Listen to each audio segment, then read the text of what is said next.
semuanya, perkenalkan nama saya Yunika Putri Singarimbun. Saya dari program studi perbankan dan keuangan. Pada video ini saya akan menjelaskan mengenai portofolio investasi saham yang saya miliki melalui aplikasi Stockbit. Nah, saya mulai mencoba investasi saham sebagai bentuk pembelajaran untuk memahami bagaimana cara kerja pasar modal dan pengelolaan investasi secara langsung. Dari kegiatan investasi yang saya lakukan, saya belajar kalau misalkan investasi itu tidak hanya tentang mencari keuntungan, tetapi juga memahami resiko dan kondisi pasar.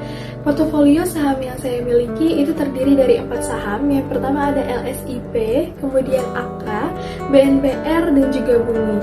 Saham-saham tersebut berasal dari sektor yang berbeda, seperti sektor perkebunan, distribusi energi, dan juga pertambangan. Nah, pemilihan beberapa sektor ini saya lakukan sebagai bentuk diversifikasi investasi, supaya resiko investasi yang akan saya hadapi itu tidak hanya bergantung pada satu saham saja.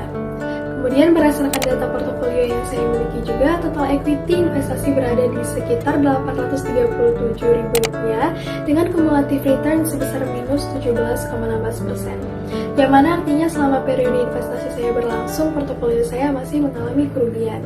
Namun kalau dibandingkan dengan IHSG yang mengalami penurunan sebesar minus 28,08%, performa portofolio saya masih lebih baik dibandingkan kondisi pasar secara keseluruhan. Nah, ini yang menunjukkan kalau misalkan strategi diversifikasi investasi itu cukup membantu dalam mengurangi tingkat kerugian investasi. Dan dari keempat saham yang saya miliki, LSIP merupakan saham dengan proporsi terbesar dalam portofolio saya, sekitar 31,15%. Kemudian diikuti oleh Akra sebesar 30,43%, BNPR sebesar 18,90%, dan terakhir Bumi. Nah, saham LSIP itu berasal dari sektor perkebunan dan cenderung dia punya pergerakan yang lebih stabil. Kalau Akra sendiri dia di bidang distribusi energi dan logistik yang memiliki fundamental cukup baik. Sementara itu BNPR dan Bumi itu punya tingkat fluktuasi harga yang lebih tinggi karena dipengaruhi kondisi sektor energi dan juga pertambangan. Nah, dari pengalaman investasi ini saya paham kalau pergerakan saham itu dapat berubah sewaktu-waktu, tergantung dengan kondisi ekonomi, sentimen pasar, dan kinerja perusahaan. Maka dari itu, sebagai investor, kita perlu memahami pentingnya analisis saham dan pengelolaan portofolio sebelum melakukan investasi. Saya juga belajar kalau misalkan investasi saham itu punya hubungan yang erat antara return dan resiko. Semakin besar potensi keuntungan yang diharapkan, maka semakin besar pula resiko yang harus kita hadapi. Karena itu, diversifikasi menjadi salah satu strategi penting dalam pengelolaan portofolio saham.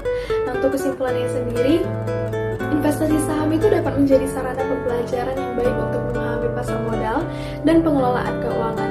Meskipun portofolio saya masih mengalami return negatif, pengalaman ini memberikan pemahaman mengenai pentingnya diversifikasi, pengelolaan resiko, dan pengambilan keputusan investasi yang lebih bijak.